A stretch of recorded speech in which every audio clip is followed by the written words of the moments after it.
Donc en fait, il a tapé dans la main de Marine Le Pen plutôt que de discuter avec la gauche dans son ensemble, dans laquelle il n'y a pas Jean-Luc Mélenchon puisqu'il n'est pas député, mais dans lequel il y a 190 députés de gauche, insoumis certes, mais communistes, écologistes, socialistes, apparentés.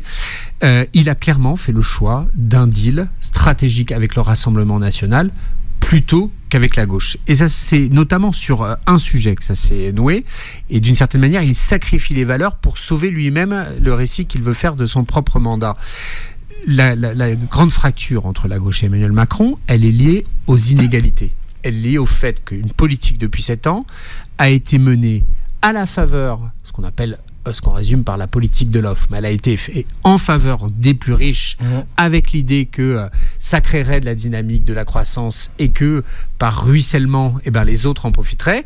Ce n'est pas vrai. On l'attend le ruissellement. Moi j'attends et ça ne marche pas. Ça ne marche pas. C'est-à-dire que les plus riches sont beaucoup plus riches, les plus pauvres sont beaucoup plus pauvres, et en attendant, il y a des déficits qui ont explosé, impuissantant, y compris la capacité de l'État à engager des mesures d'égalité ou des mesures de correction de ces déficits publics.